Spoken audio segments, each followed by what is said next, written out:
has trouble with the snap, and the ball is free. Okay, next question.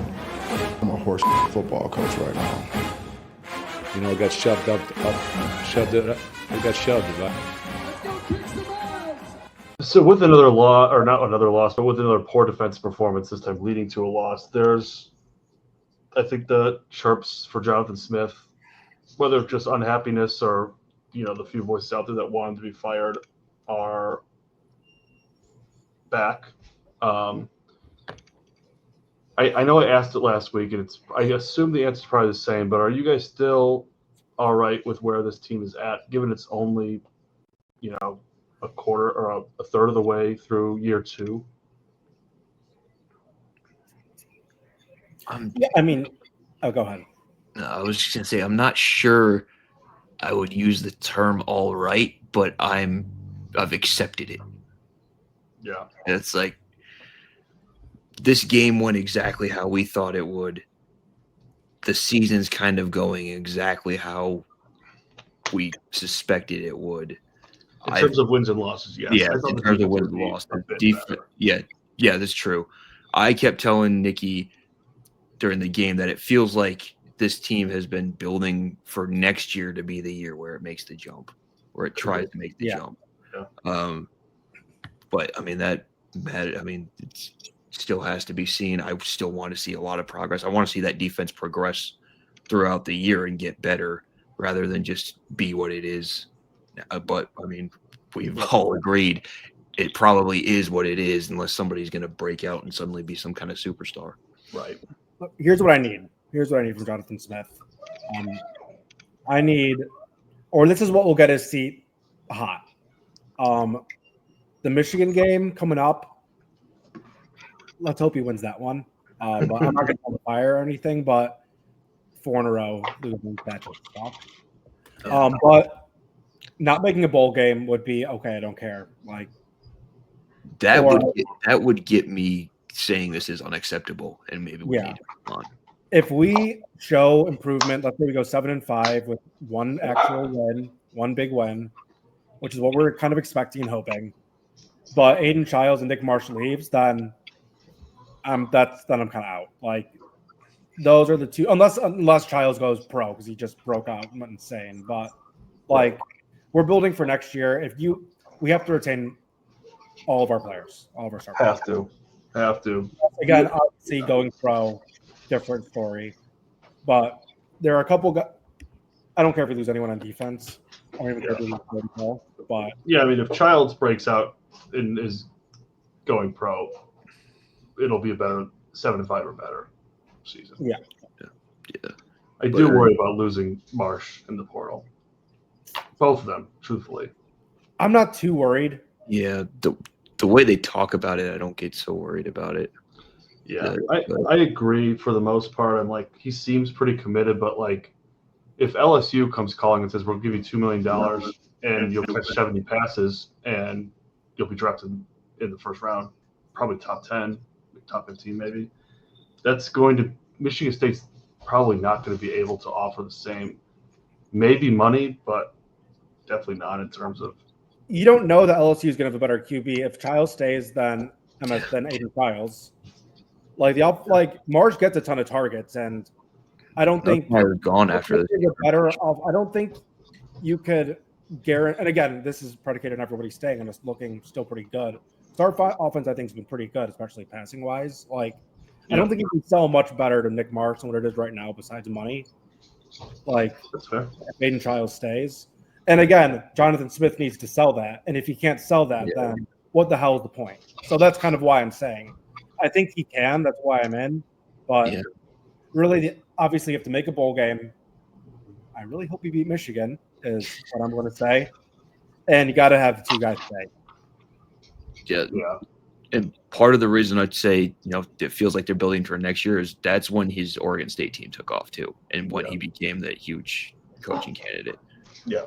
So he also needed to fire his defensive coordinator to do that. So, yeah, we'll see. If that has to happen, we're talking about the overall product right now, not just the defense.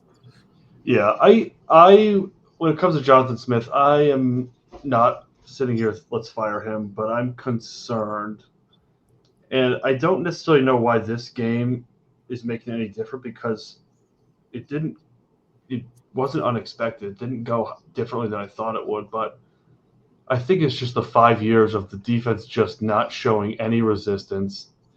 And like I said, I'm not sitting here like we have to fire him, but my patience is wearing thin. That's fair. I have to tell myself it's not going to get better. The defense is not going to get drastically better. There might be better weeks, but it's not going to get better. But I'm with you guys. I see the plan in terms of building for next year. Let's just play in a hypothetical world. They do fire Jonathan Smith, whether it's now or at the end of the year. Is there a coach out there? Because I have one in mind. Is there a coach out there that you would say go get him? I don't know who yours is. I haven't even put any thought into that, but I'm going to let you go. Yeah. Hear me out here. The Georgia Tech coach. I knew it. You knew it? I figured it would go there. What is his name? Brent Key? Something Key? Yeah, Brent Key. Yeah, here I am talking about how to go get him. I don't even really remember his name, but the J-Bat connection. No, I don't want Jonathan Smith to get fired. Again, this is a hypothetical question. I hope it works out for Jonathan Smith. I like him. I do think he could show some more emotion on the sideline, but that's just not him. So I just accepted that that's not going to be his style. I would get in the ref's ear every now and then. I don't think I've ever seen him argue a call. No, I don't think that. Yeah. I would so- like to see a little more of that too. Now that you mention it, but Yeah. Well, if we're winning, I don't care. yeah. But No, I don't care either. When we're This whole- losing and there's some bullshit call though, he's got to jump on him. Yeah. Yeah, I don't mind that hire especially with the J-Bat connection, I mean, Georgia that- Tech is doing great things. the natural fit. Yeah, I There's mean they're also- probably going to be in the ACC championship game because if you look at that schedule, they don't play anybody the rest of the season. Right. Yeah. That's right. They don't play like anything. They can just walk right through the ACC until Georgia. Yeah. No Florida State. Yeah, Yeah. And then Georgia's not even a conference game. So, right. yeah. Dang. Yeah. That's really it. And I don't really have too much else. Go ahead. Just because it's fun to talk about. Luke Fickell, just Oh my gosh. like it could be worse. Dodge a bullet. We could have Luke Fickell. Thank It's God. like- Thank God his wife spoke up. Yes. Thank God our culture. Taking so, pictures of the wrong shoes. Nice. It's like there's the Venn diagram, or that doesn't really how Venn diagrams work, but it's like there's the two sides. There's the Kurt Signetti insta success and the Luke Fickell horrifying. Then you just have Jonathan Smith in the middle, just Yeah. chilling. That's kind of fair.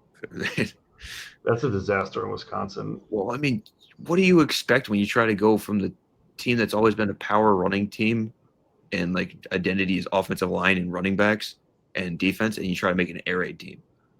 I agree. I totally agree. And you never get a suitable quarterback for it either. Yeah. It's always like the closest they had was Tanner Mordecai, and he was hurt all the time. Yeah. I feel like Wisconsin's quarterback is always a bad passer or hurt. Yeah.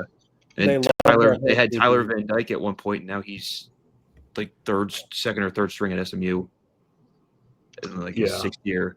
And it's crazy. Like they're turning to what, Billy Edwards and somebody else. Yeah. Never thought highly of Billy Edwards. Yeah. That's I what mean, he's that- coaching. That sounds like a folk singer. It does. It does. He's from Maryland. Yeah, he was the Yeah. guy that was at Maryland last year. Yeah, I mean it's so important to get these coaching hires right. Like honestly, if I was a Wisconsin AD, and look, I wasn't in the interview. He might have had a great presentation, but like Wisconsin has always had success. Good offensive line, strong running back, running the ball, controlling the tempo of the game, and to just come in and just uproot. It reminds me of Michigan hiring Rich Rod and him trying to run the spread. Yeah. It was never going to work. It just didn't mesh well. And I think Luke Fickell's a fine football coach, but to get away from what's basically Wisconsin was a kind of almost in line with Michigan State's success. For that 2010 to 2016 16-17 stretch, maybe a little longer for Wisconsin, they were a very good team. I mean, 10 wins typically. I think they had one season where they were 13-1. They were a great football team. Beat us for the conference championship. Yeah. Oh, that was the worst. That was the worst game ever. Yeah, that was a tough one.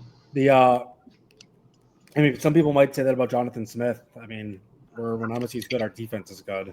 Yeah. He tried to bring in a good D coordinator. That's what I'll say. I'll give Smith a little credit. Like Michigan State, kind of similar to Wisconsin when they were good. They strong running game, good offensive line, but had a quarterback that was much better than Wisconsin's typically. Obviously Russell Wilson, but we had Kirk Cousins. So yeah. But I don't think Jonathan Smith coming in here saying I don't care about defense or I don't I think that if it's not clear now, it will be very soon that the defense must be addressed. Yeah. I don't know. It would be interesting to see how they choose to address that. Yeah, I agree. 'Cause I don't think at this point there's a scheme to change it. I just think the groceries are bad. The meal's going to be bad. And it could be. I mean, it could be. I know this staff isn't hesitant to play better underclassmen if they're better than upperclassmen, but it could be that there's still a lot of guys to weed out from the previous group. Yeah, out there. The thing is, if the offense is going to be this good, this is like total opposite of what we've said the past 5 years. The defense just needs to be like somewhat average. Yeah. Like, don't give up 45 points. Give up 27 points. Yeah. The first drive was awesome. Yeah. And then when they forced the fumble too, I was like, damn, here we go. Oh, that was the most jacked I've been for MSU game in like 3 years. Yeah. I thought we were going to win. Well, yeah, we were all complaining at halftime, and you're like, we're still going to win this game. I love it when Nicky does that. Yeah. I thought we had it. And then that third down, that was like 3rd and 10 where Mailova ran it. That was the most like, obviously this is going to happen thing. Yeah. Like when I saw like 3 or 4 of our defenders around him, I'm like, there's no way any of these guys are going to hit them. And probably two of them will get hurt again. Yeah. It's like you saw it happen before it happened. Yeah. I think that we pretty much covered it all. Unless you guys have anything else. Loving the offense. Yeah, no complaints. I mean, a couple complaints, but a good time for the bye week. Marsh get to full strength. Frazier too. Although I didn't think he played terrible. He was pretty good, actually. I thought it was pretty good.